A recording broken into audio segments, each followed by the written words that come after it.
camarades, chers amis,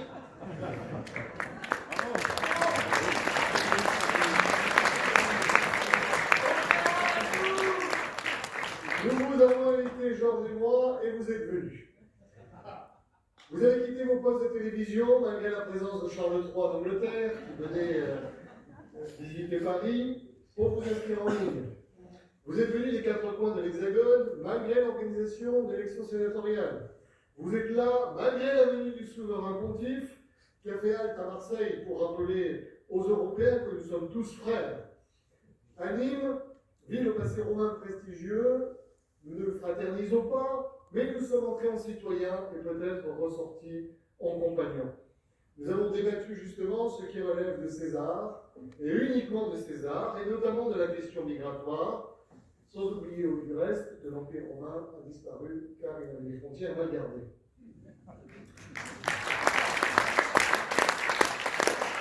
Alors que se clôture nos rencontres de la souveraineté qu'avec mon ami Georges, nous avons eu la folie d'organiser, il est temps de tirer un bilan. Et comme tu le disais, d'abord la fierté, la droite, la gauche, aujourd'hui à Nîmes, nous sommes la France.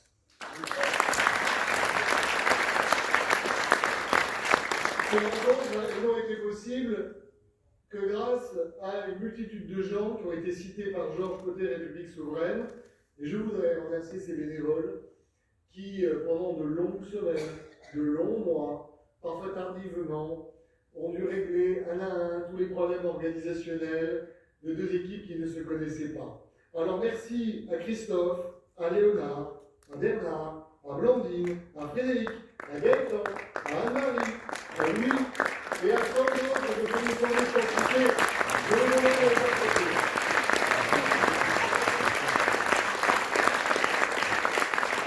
Et je recommanderais de nous rejoindre avec Georges ainsi qu'avec les principaux dirigeants de ce mouvement lorsque la Marseillaise retentira, car cet événement, c'était le leur, avant les bleus. Alors le mouvement que j'ai l'honneur de présider s'appelle Oser la France. De l'audace, encore de l'audace, toujours de l'audace, parce que le patriotisme à droite, il est charnel. Il vient des tripes. Quand on parle de l'esprit, notre esprit, lui, s'élève par la célébration de la France éternelle, de sa civilisation, de ses valeurs. C'est parce que l'homme de droite s'attache à l'identité forte qu'il parle à l'universel. C'est parce qu'il est intensément français qu'il arrive à parler aux Italiens, à l'Allemand, aux Japonais. Notre rapport à la nation vient de la célébration de nos héros, qui sont nos saints laïcs. La révolte de Vercingétorix, le baptême de Clovis, la justice de Saint-Louis, le panache de Bayard, la grandeur de Louis XIV, le génie de Bonaparte, la résistance de Clémenceau, de Gaulle et des soldats de l'ombre. Nous sommes des héritiers, nous ne sommes pas des nomades.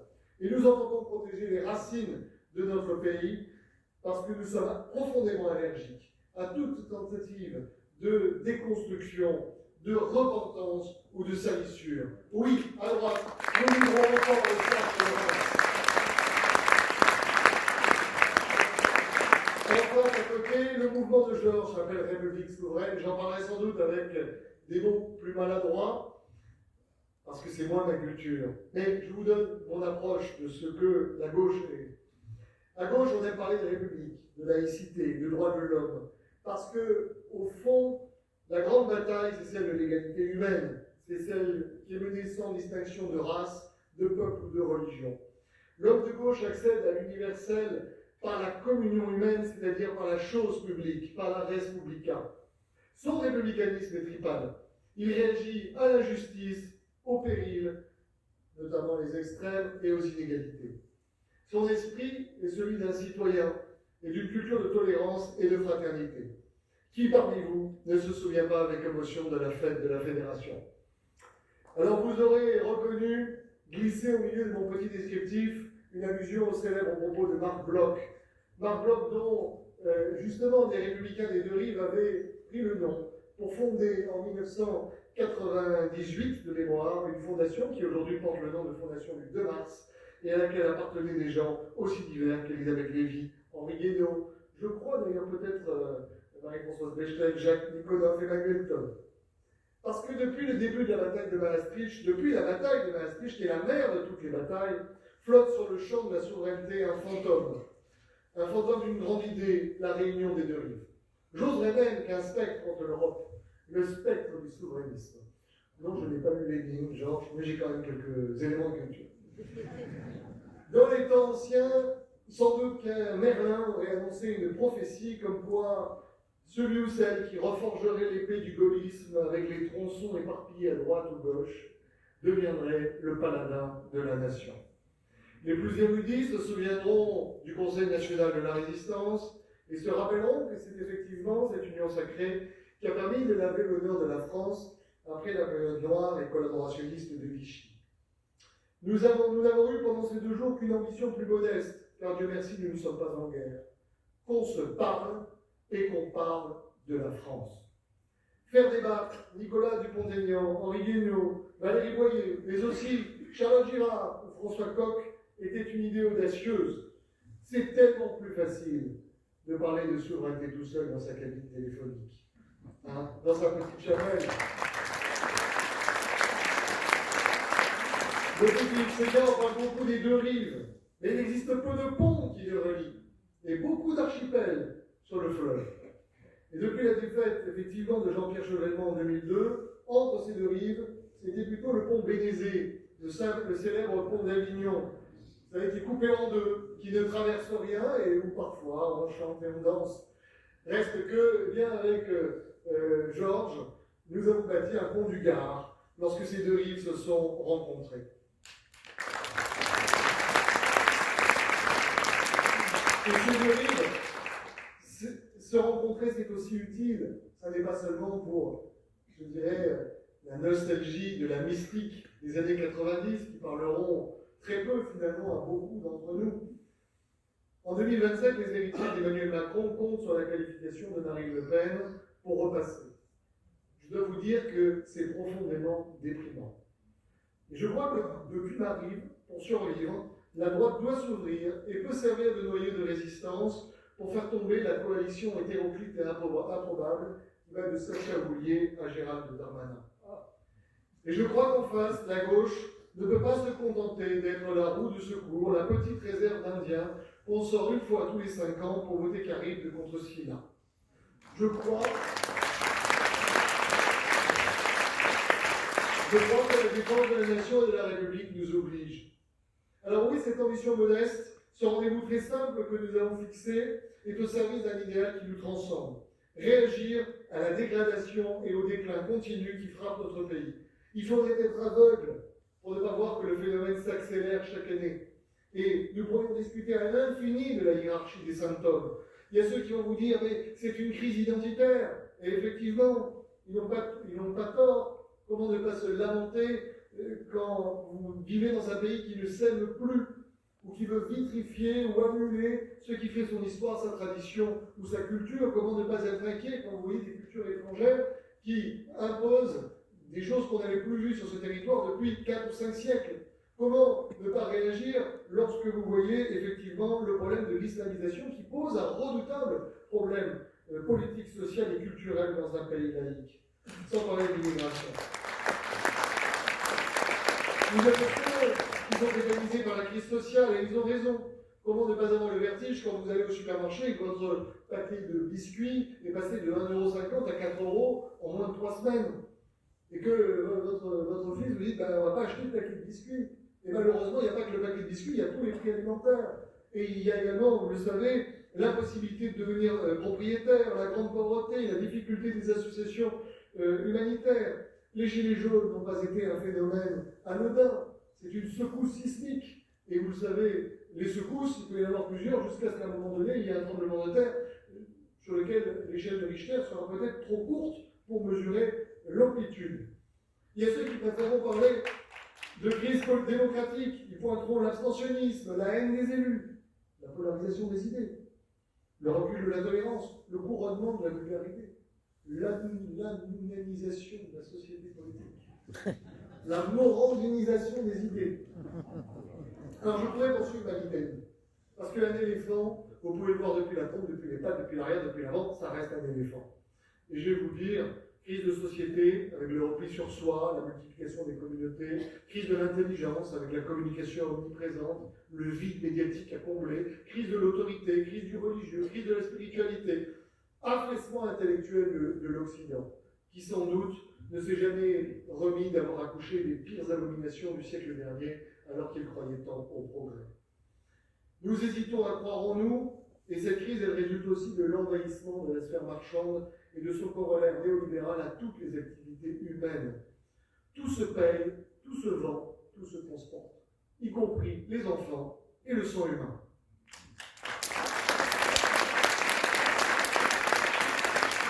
Elle résulte aussi d'une crise de civilisation, évidemment, et d'une crise de transmission, parce qu'il y a une génération qui n'a sans doute pas fait le travail et qui n'a rien transmis à celle qui arrivait après. Alors, ces débats, ils seraient intéressants, mais je vais vous dire, les Français s'en fichent. Ils n'en sont plus là. Ils vous disent très bien. Et ça, on le voit, on est lucide. Et d'ailleurs, l'important, quand vous avez frappé un iceberg, c'est pas de savoir si c'est la faute du capitaine, si c'est la faute du trajet, si c'est la faute de la météo ou de la mer. Non, les Français, dans toute cette mélasse, ils veulent des solutions, ils veulent un espoir. Et mon espoir, notre espoir, c'est de réveiller ce vieux pays fatigué et qu'il ait le courage d'aller voter pour se débarrasser de l'idéologie dominante qui nous a amenés jusqu'ici. Face à ceux qui croient en une Europe toujours plus technique et fédérale, en une mondialisation sans fin et marchande, qui font de la France un paramètre, nous devons parler à tous ceux qui croient en la nation, tous ceux qui pensent qu'elle est le creuset de la démocratie, parce que c'est leur identité et parce qu'ils ne cautionnent pas de vivre dans une société de marché, parce que la France est notre avenir. Et si nous pensons que c'est impossible, je vais vous donner une citation qui montre que la conversion est possible, mes très chers frères.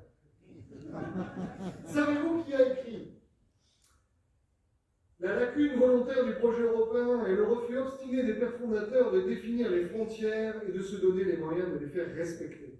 Comment définir la frontière de l'Europe quand il est question d'y admettre la Géorgie et l'Arménie? L'Europe se retrouve privée de tous les moyens de la souveraineté, et si cela continue comme ça, cela en sera fini du projet européen. Aussi longtemps que l'idéologie de la concurrence ouverte à tous les vents sera dominante, les Européens ne pourront pas se protéger eux-mêmes, ni gérer l'arrivée des migrants illégaux dans le respect des droits humains. Au moment où le Parlement européen, toujours sous le contrôle idéologique des libéraux, débat d'un texte sur l'immigration, on aurait aimé qu'ils mettent le même zèle pour une véritable protection douanière aux frontières. Qui a dit ça? Je vous donne la QCM, Julien Aubert, Georges Kuzmanovic ou Jacques Attali. Jacques Attali, le miracle est possible. Il n'a pas suivi la Marseille, il a des amis.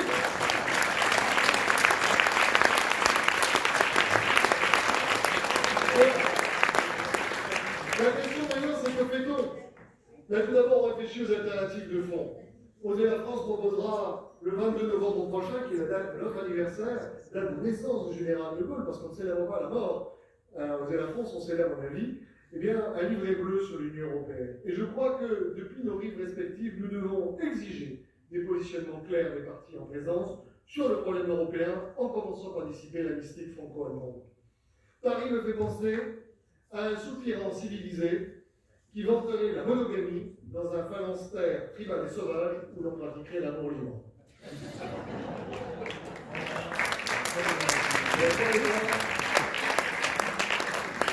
Remonter ce Molière, c'est la meilleure manière de terminer cocu. Et si nous n'y prenons pas garde, l'Allemagne est certes notre partenaire naturel. Si on ne met pas à un moment donné des barrières, l'Europe va terminer en matriarchie teutonique. Alors, il faut nous opposer, notamment aux propositions de réforme institutionnelle poussées par Berlin et avalisées mardi dernier par la France. Et vous trouverez dans le journal du dimanche une tribune que nous avons co-signée avec les membres du bureau d'Oser la France et la République souveraine. Ces propositions visent à fédéraliser encore un peu plus l'Union européenne dans la droite ligne des propositions du chancelier Scholz, extension de la majorité qualifiée, conditionnalité des aides de l'Union européenne, de manière à ce que la Hongrie et la Pologne soient traitées en paria, réduction du nombre de commissaires, ce qui revient évidemment à supprimer le principe d'un commissaire par État, harmonisation des lois nationales électorales, ce qui revient à considérer qu'il faut soumettre les nations au fonctionnement européen, chambre mixte de cours et de tribunaux, de cours nationales et de tribunaux suprêmes de l'Union européenne, ce qui revient à entamer la fusion judiciaire, augmentation du budget fédéral et mise en place de la dette commune. Il nous faut refuser la reconduction de Mme Ursula von der Leyen.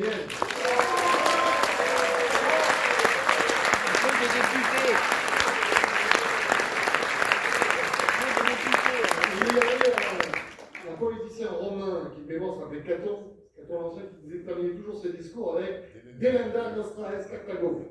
Il nous faut détruire Carthage.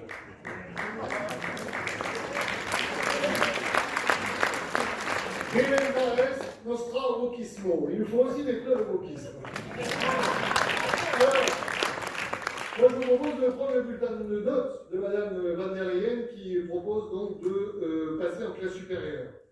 Français, histoire géo, mathématiques, droit, économie, philosophie, comportement en classe. Alors, première matière, le français.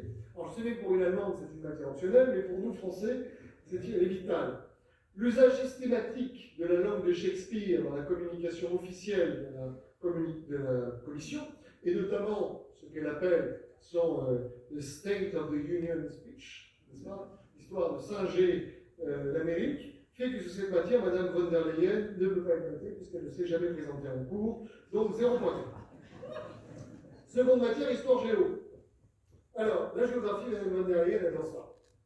Elle a ainsi vanté l'union géopolitique face à la guerre en Ukraine, expliquant que l'entrée de ce pays dans l'Union européenne était une nécessité de long terme, ce qui revient à dire que l'Union européenne ne va plus de l'Atlantique à l'Oural, mais de Washington aux Carpates.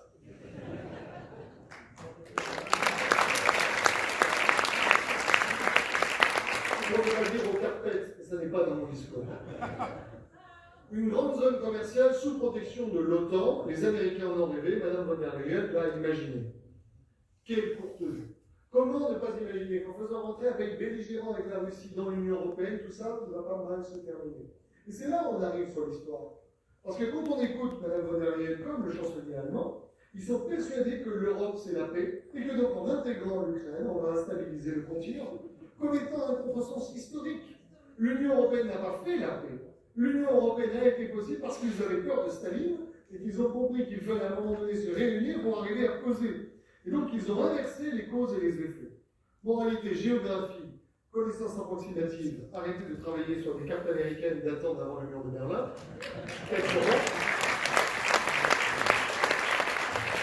Histoire, mémoire sélective et nombre contresens, 5 sur 1. Troisième matière, mathématiques.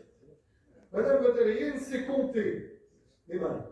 Elle a ainsi vanté le rôle de la Commission dans les commandes de vaccins. Vous savez qu'elle a négocié des contrats avec 6 groupes pharmaceutiques pour un portefeuille de 2,3 milliards de doses.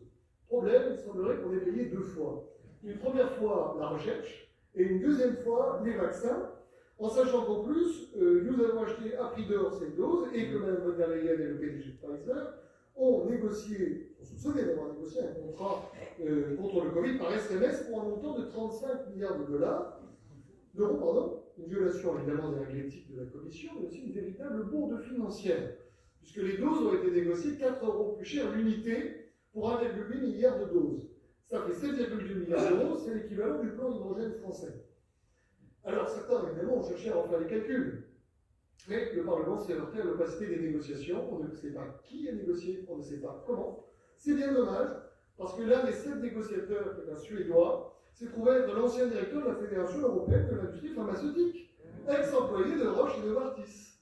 Du coup, ça crée quand même quelques soupçons. Mathématiques, addition et multiplication à revoir, fournir les faits de calcul, car le résultat est manifestement erroné, soupçon de triche, 1 sur 1.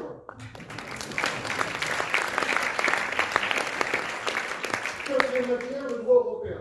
Madame von der Leyen a vanté son plan de relance appelé Next Generation EU, un nom digne d'un appareil de Star Trek, pour un montant de 800 milliards d'euros. Évidemment, au nom de la sortie de crise, la pandémie, la Commission en a profité pour instiller du fédéralisme, c'est-à-dire que c'est mué en FMI européen avec un gros bâton, ce qui lui permet de taper sur ceux qui ne réforment pas dans le bon sens. C'est un peu comme la banque pour le prix immobilier, il faut avoir de bons revenus, mais ce qui compte, c'est l'avis du conseiller. En l'occurrence, le conseiller, c'est Mme von der Leyen. Alors le seul hic de ce magnifique plan, c'est qu'il n'y a aucune base juridique dans les traités Parce qu'on rappelle que dans l'article 5 du traité de l'Union européenne, toute compétence non attribuée à l'Union dans les traités appartient aux États membres. Et il n'y a pas de compétence d'emprunt. En d'autres termes, une compétence non attribuée n'existe pas. Donc droit hors sujet zéro. Cinquième matière, l'économie. Madame von der Leyen a ensuite vanté dans son discours de l'Union son pacte vert pour l'Europe, qui vise, je vous le rappelle, à ce que l'Union européenne devienne une grande puissance écologique. Elle ne devrait pas. Parce que contrairement à ce qu'elle dit, la fameuse stratégie agricole de la ferme à l'assiette va conduire à faire baisser les rendements agricoles, à accoucher d'une politique décroissante, sachant qu'il devrait savoir que déjà aujourd'hui, à cause du réchauffement climatique, nous sommes en train de voir un très grand nombre de cultures disparaître. Dans mon département de Vaucluse, la lavande a été ravagée par une chenille asiatique, la cerise par la drosophile suzuki. En matière énergétique, le Green Deal a surtout été l'occasion pour l'Allemagne de nous tailler des paupières sur le nucléaire, avec le concours actif de la Commission européenne et de la présidence, qui avait déclaré que les panneaux solaires, les batteries et les électrolyseurs étaient les seuls éléments stratégiques pour l'avenir, et que donc c'était eux qui devaient être pleinement accompagnés dans le cadre du règlement pour une industrie zéro net. Nous avons la chance d'avoir une voyante, pas Madame Irma, mais Madame Ursula, une Madame solaire qui prédit l'avenir énergétique. Et en matière de transport, saluons le merveilleux bilan de Madame von der Leyen qui a réussi à faire passer la part des véhicules chinois qui était de 1% sur le marché européen à 8% dans son discours annuel. La prochaine fois, si ça continue, elle pourra le faire en mandarin.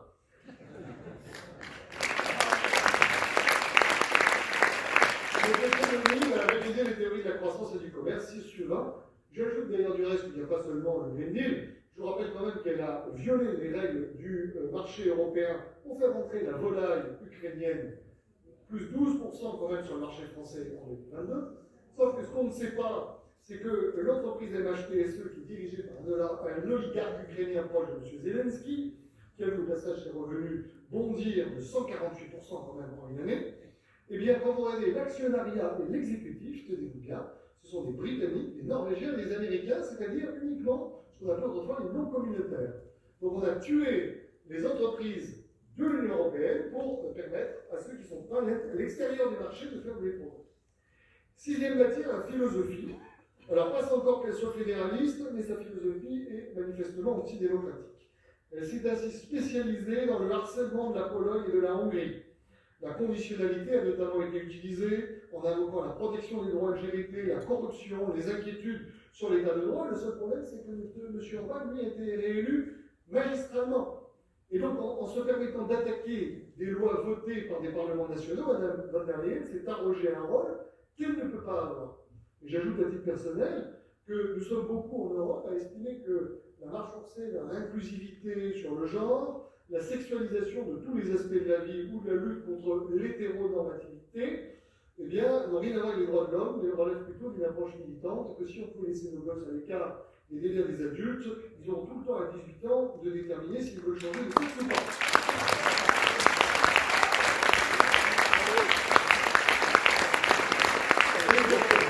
Et je vais vous parler aussi du Media Freedom Act, qui est là aussi fait pour pourrir la vie de la Hongrie et de la Pologne, sauf que malheureusement, quand il s'applique à toute l'Union européenne, dans des pays comme les nôtres, on se retrouve avec, par exemple, un texte qui permet aux États d'espionner les journalistes pour des raisons de sécurité nationale, et qui en plus est un texte illégal d'après le Sénat.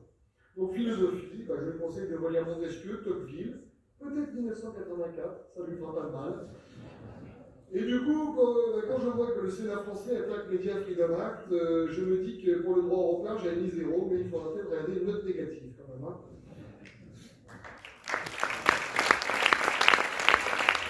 Comportement en classe, elle a oublié de se vanter de son superbe culot, puisque je vous rappelle qu'elle a fait nommer au chausse-pied l'américaine Scott Morton, tout en se gardant quand même au beau milieu de l'été de dire à ses petits collègues et commissaires de quelle nationalité était Mme Scott Morton, en glissant ça entre une nomination au secrétariat administratif et une autre à la Cour des comptes européenne. La petite cachotière. Donc comportement, évidemment, tout simplement inacceptable. C'est une rupture de la solidarité. Alors j'arrive dans la conclusion, rassurez-vous. Ce bilan a été témoin d'une inefficacité redoutable, pour ne pas dire d'un sabotage en règle. Madame von der Leyen semble s'être donné comme objectif la fin de la souveraineté nationale, de l'indépendance européenne, avec une mention particulière pour nos intérêts qui ont été malmenés. Alors nous ne sommes pas des anti-européens. Je pense qu'ici, nous prenons que l'Union européenne peut nous servir lorsqu'elle permet d'augmenter notre efficacité collective, d'accroître nos débouchés. Nous ne sommes pas non plus des naïfs. Il y a parfois des moments, des domaines où l'Union européenne travaille contre nous. Il y a des domaines aussi où elle n'est pas essentielle, voire nocive, alors que le national le serait. C'est à nous de proposer une ambition pour l'Europe, de bâtir un cheval de Troie pour aller délivrer la belle Hélène de l'idéal européen, des griffes de ceux qui l'ont enlevé.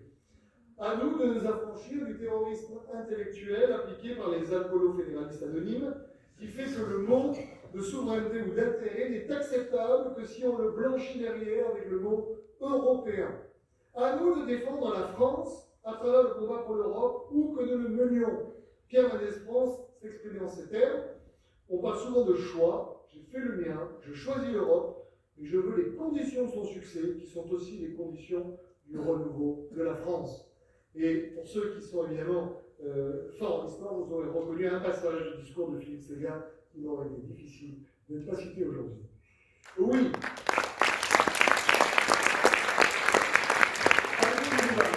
que l'Union européenne soit au service du renouveau de la France. Emmanuel Macron, qui est un grand forgeron de mots, n'est juste que Bill Clinton qui serait sorti d'Hibernatus. Il n'est pas un défenseur de l'Europe, c'est un défenseur de l'euro-Amérique. Il n'est pas de gauche, en tout cas pas de la gauche traditionnelle, parce qu'il ne comprend pas le progrès collectif. Le progrès n'est qu'individuel. Individualisé, c'est un gain. Et donc, ça le rend perméable aux idées des constructionnistes, parce qu'il évacue totalement les questions collectives, et notamment la question identitaire, et celle de la nation. Et puis enfin, parce qu'il fait la promotion d'une politique migratoire accommodante, ça lui permet de se donner bonne conscience et de fournir une masse laborieuse à vil prix pour abaisser le coût du travail et contenter ainsi une partie du patronat.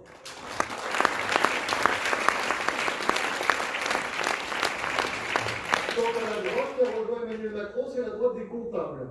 C'est les gens qui savent compter, et encore, mal, mais qui ne savent pas où est-ce qu'on va. J'avais un professeur à Sciences Po qui disait, je sais qu'il n'y a pas de comptable dans la salle, si la femme de Christophe, elle m'excusera, pour faire un bon comptable, il faut un bon, il faut une table, Sciences Po fournit la table.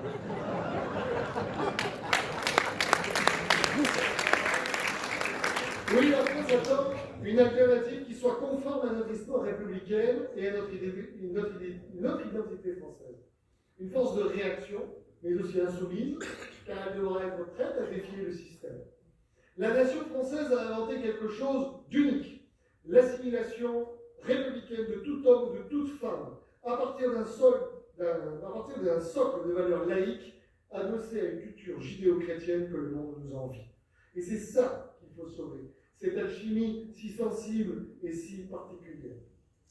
Tout à l'heure, je vais vous parler de Philippe Séguin. C'est lui qui m'a donné envie de me battre et de le rejoindre.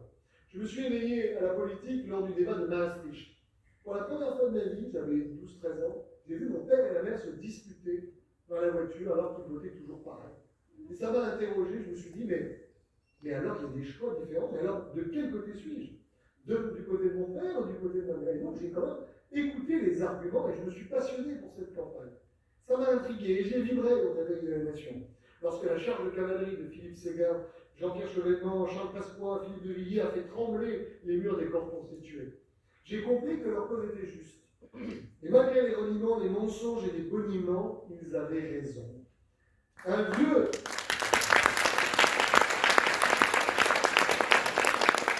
volcan s'est assoupi et s'est alors réveillé. Un vieux volcan qui s'était assoupi s'est alors réveillé et le pouvoir a eu peur. La raison a tonné en son cratère. J'ai senti la force du peuple, le peuple souverain qui s'avance. J'ai compris en ce jour-là ce qu'une poignée d'hommes et de femmes peuvent faire. Lénine disait que l'histoire est écrite par la minorité, cher Georges. Que la majorité silencieuse n'est en réalité pas du côté des sachants ou des marchands qui ont conduit ce pays au bord du gouffre. Maastricht, Amsterdam, on regardait la dernière fois l'Arc de Triomphe avec les batailles napoléoniennes. Maastricht, Amsterdam, ça pourrait être des batailles de Napoléon.